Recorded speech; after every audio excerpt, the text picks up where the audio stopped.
कल्पना कीजिए आप अपनी क्लास में बैठे हैं और अचानक आपके सामने एक डरावनी गुड़िया आ जाए जो कहे हिलो तो मरो। ये कोई सपना नहीं, हकीकत थी।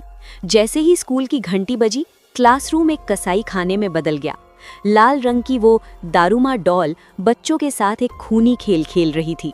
जो भी बच्चा अपनी जगह से जरा सा भी हिलता, उसका सिर एक अनार की तरह फट जाता। चारों तरफ खून और चीखें थीं, लेकिन भागने का कोई रास्ता नहीं, क्योंकि खिड़कियां और दरवाजे सील हो चुके थे। शुन नाम का एक लड़का अपनी आंखों के सामने अपने दोस्तों को मरते देख रहा था। उसे समझ आया कि इस मौत के खेल को रोकने का सिर्फ एक ही तरीका है, गुड़िया के पीछे लगा बटन दबाना। टाइमर में सिर्फ 60 सेकंड बचे थे। मौत सामने खड़ी थी। शुन के दोस्त ने अपनी जान दांव पर लगाकर उसे अपने कंधे पर उछाला। शुन ने हवा में छलांग लगाई और जैसे ही बटन दबाया, उसे लगा वो जीत गया। लेकिन तभी एक खौफनाक मोड़ आया। उसका दोस्त जिसने उसे बचाया था, उसका सिर भी ब्लास्ट हो गया। गुड़िया की आवाज़ गूंजी, सिर्फ बटन दबाने वाला ही विनर है, बाकी सब कूड़ा है।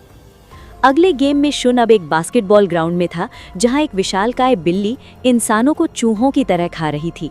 इसके बाद आया एक चालाक सफ़ेद भालू, जिसने झूठ बोलने पर मौत की सज़ा दी। हर कदम पर लाशें बिछ रही थी। अंत में बचे सिर्फ 5 खिलाड़ी। उनके सामने आखिरी चुनौती थी किक द कैन। नियम सीधा था, एक डेविल बनेगा और बाकी सबको ढूंढेगा। अगर किसी ने अपनी जान जोखिम में डालकर कैन को किक किया तो बाकी सब बच जाएंगे, लेकिन किक करने वाला मारा जाएगा। शुन ने अपनी दोस्त इशिका को बचाने के लिए खुद को मौत के मुंह में झोंक दिया।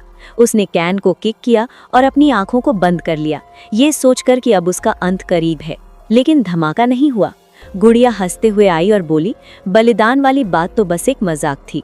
सब खुश थे कि वो बच गए। तभी उन्हें आइसक्रीम दी गई, लेकिन जैसे ही उन्होंने आइसक्रीम की डंडी देखी, सबके पैरों तले जमीन खिसक गई। डंडी पर लिखा था, सिर्फ किस्मत वाले ही जिएंगे। और किस्मत सिर्फ शुन और अमाया की निकली। इशिका और बाकी दोस्त जिन्होंने मौत को मात दे दी थी, सिर्फ अपनी बैड लक की वजह से वहीं ढेर हो गए। शुन बाहर तो आया, पर गॉड बनकर नहीं, बल्कि एक टूटे हुए इंसान के रूप में, क्योंकि इस खेल में ताकत नहीं, सिर्फ खूनी किस्मत की जीत हुई थी।